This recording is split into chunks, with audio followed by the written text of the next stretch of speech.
Assalamualaikum warahmatullahi wabarakatuh. Alhamdulillah kita masih bisa melanjutkan pembelajaran kita pada hari ini. Walaupun masih tetap secara online, kita harus tetap semangat untuk belajar.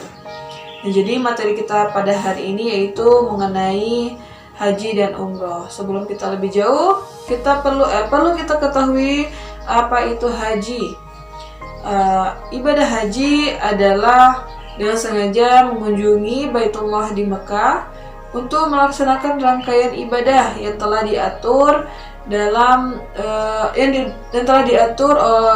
ketentuannya, tata caranya oleh syariat agama Islam.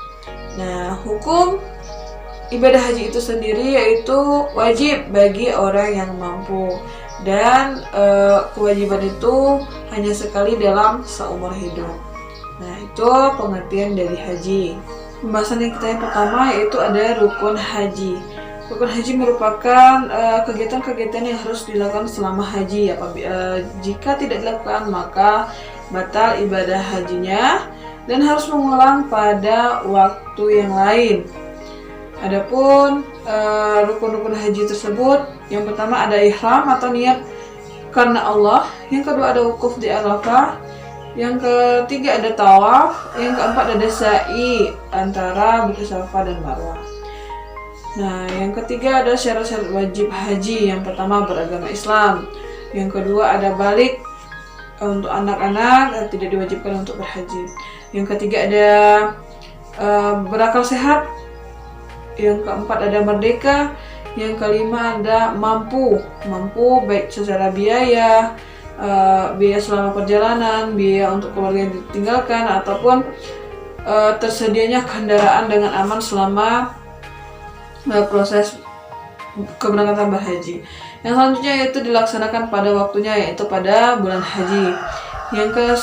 Yang terakhir yaitu untuk perempuan disertai dengan mahramnya, itu merupakan syarat wajib haji.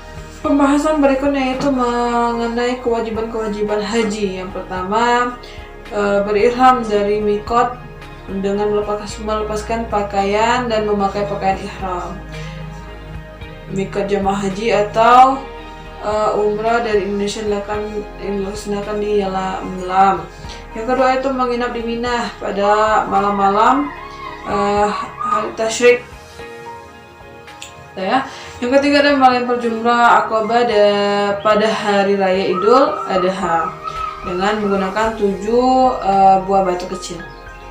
Yang selanjutnya itu melempar 3 jumrah yang berurutan, jumrah yaitu jumrah sugra, jumrah wusta, dan jumrah Aqabah. Masing-masing jumrah tersebut berjumlah 7 batu kecil pada hari-hari tasyrik sesudah tergelincirnya matahari. Yang kelima yaitu melaksanakan tawaf wada. Yang keenam yaitu menjauhkan diri dari hal-hal yang diharapkan selama ihram. Pembahasan selanjutnya yaitu mengenai sunnah haji. Yang pertama ada ifrad, yang kedua ada membaca talbiyah, yang ketiga ada membaca doa setelah talbiyah, yang keempat berzikir, kemudian yang kelima sholat 2 rakaat setelah tawaf, yang keenam yaitu masuk Ka'bah. Kemudian ada larangan-larangannya, yaitu pertama mengadakan hubungan intim, yang kedua bercumbu rayu yang sehingga memicu untuk melakukan sesuatu yang terjadi hubungan intim, yang keempat yaitu mencukur rambut, yang selanjutnya yaitu akad nikah, meminang seorang wanita, kemudian memakai wangi-wangian, kemudian memakai pakaian berjahit yang membentuk tubuh. Yang selanjutnya yaitu membentuk kepala dengan sesuatu yang menempel pada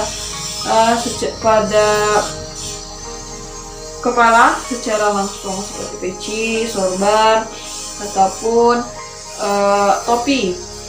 Yang selanjutnya itu khusus wanita dilarang memakai niqab atau semacam penutup wajah. Yang terakhir adalah mendekati perbuatan perbuatan maksiat. Yang selanjutnya ada kewajiban dam. Dam itu merupakan sebuah denda.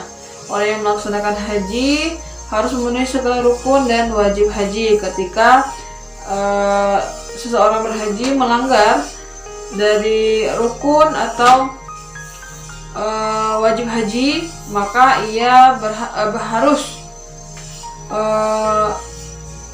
membayar atau wajib membayar dam sebagai penggantinya atau membayar denda. Denda untuk orang yang melanggar rukun wajib haji, yang diantaranya adalah orang yang melanggar larangan-larangan ihram. Yang kedua, orang yang membunuh binatang buruan. Yang ketiga, ada orang yang meninggalkan perbuatan yang diwajibkan dalam haji seperti melempar jumrah. Nah, itu orang yang wajib membayar denda. Selanjutnya itu orang yang terhalang dan menyelesaikan ibadah haji. Yang kelima yaitu orang yang tidak melaksanakan salah satu rukun dan wajib haji. Nah, itulah pembahasan mengenai haji. Yang selanjutnya kita bahas mengenai umroh.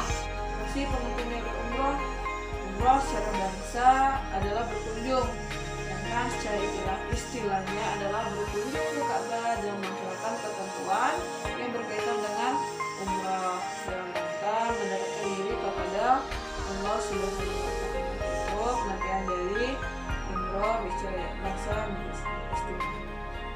Ibadah umroh itu sendiri disebut sebagai ibadah haji kecil. Ketentuan, syarat, larangan dalam ibadah umroh ini tentu sama dengan ibadah haji, namun pelaksanaannya yang lebih sederhana. Adapun rukun umroh yang pertama itu ada ihram, niat, kemudian tawaf, syai, bersyukur atau tahallul, kemudian tertib. Nah, adapun wajib umroh ini diantaranya yaitu ihram dari miqat. Yang kedua, menjauhkan diri dari segala larangan sebagaimana larangan yang terdapat dalam haji. Itulah materi kita pada hari ini. Apabila terdapat kesalahan, ibu mohon maaf, ataupun ada salah-salah kata kepada Allah, sama-sama kita maaf. Akhiri pembelajaran kita pada hari ini